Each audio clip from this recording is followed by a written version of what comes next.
আসসালামু আলাইকুম ওয়া রাহমাতুল্লাহ। আজকের আলোচ্য বিষয় পিতামাতার অবাধ্য সন্তান জান্নাতে যাবে না।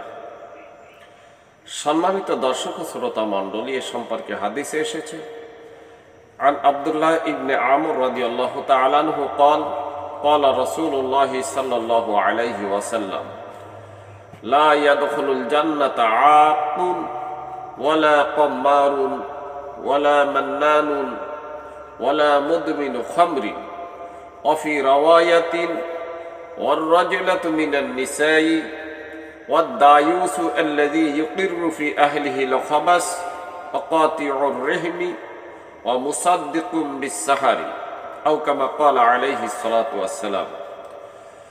আব্দুল্লাহ ইবনে আমর রাদিয়াল্লাহু তাআলা আনহু থেকে বর্ণিত, তিনি বলেন, রাসূলুল্লাহ সাল্লাল্লাহু আলাইহি ওয়াসাল্লাম বলেছেন, মদ পানকারী ব্যক্তি, খোটা দানকারী ব্যক্তি, লটারি ও জুয়া খেলায় অংশগ্রহণকারী ব্যক্তি, নারীর বেশ ধারণকারী ব্যক্তি, বেপরদায় অবাধে চলাচলের জন্য সুযোগ দানকারী ব্যক্তি, আত্মীয়তা সম্পর্ক ছিন্নকারী ব্যক্তি, জাদুকরকে বিশ্বাসকারী ব্যক্তি এবং পিতামাতার অবাধ্য সন্তান জান্নাতে যাবে না। অথচ এ প্রসঙ্গে আল্লাহ সুবহানাহু ওয়া তাআলা সূরা লুকমানের 14 নম্বর আয়াতে কারিমার মধ্যে বলেন, ওয়াসাইনাল ইনসানা বিওয়ালিদাইহি, আমি মানুষকে পিতামাতার প্রতি সদাচরণ করার নির্দেশ দিয়েছি। আল্লাহ সুবহানাহু ওয়া তাআলা সূরা লুকমানের 15 নং আয়াতে কারিমার মধ্যে বলেছেন, ওয়াসাহিবহুমা কাওলাম মা'রুফা ওয়াসাহিবহুমা ফিদ দুনিয়া মা'রুফা। পিতামাতা যদি আমি আল্লাহর সাথে তোমাদেরকে শিরিক করতে বাধ্য করে, যে বিষয়ে তোমাদের কোনো জ্ঞান নাই, তাহলে তোমরা তাদের আনুগত্য করবে না, তবে দুনিয়ায় তাদের সাথে সৎভাবে বসবাস করবে।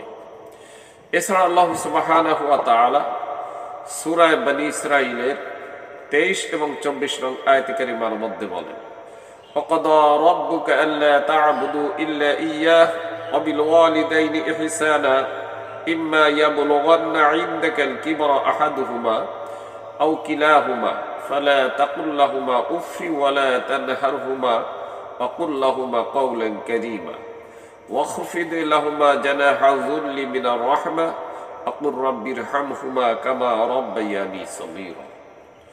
আল্লাহ সুবহানাহু ওয়া তাআলা বলেন, তোমার রবের ফয়সালা হলো যে তাকে বাদ দিয়ে আর কারো আনুগত্য করা যাবে না, আর কারো গোলামি বা দাসত্ব করা যাবে না, ইবাদত করা যাবে না।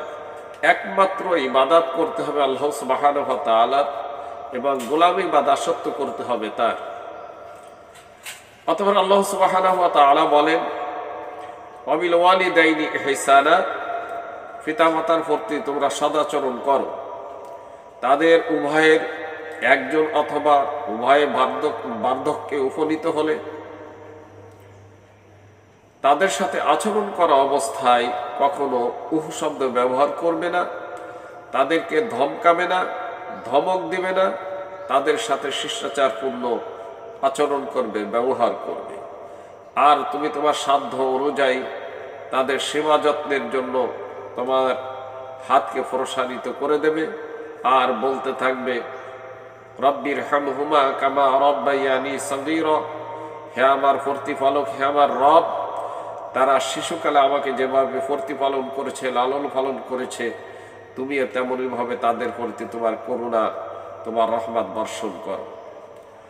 সম্মানিত দর্শক ও শ্রোতা মণ্ডলী, এ সম্পর্কে বিস্তারিত জানার জন্য আল হাদিস তাফসীর তিরমিজি শরীফ 3545 নম্বর হাদিস, আল হাদিস তাফসীর উপদেশ নামক কিতাবের নিষেধাজ্ঞা দ্রব্য অধ্যায়ের 75, 76, 77 এবং 78 নম্বর হাদিস দেখার জন্য অনুরোধ করা গেল। আসসালামু আলাইকুম ওয়া রাহমাতুল্লাহ।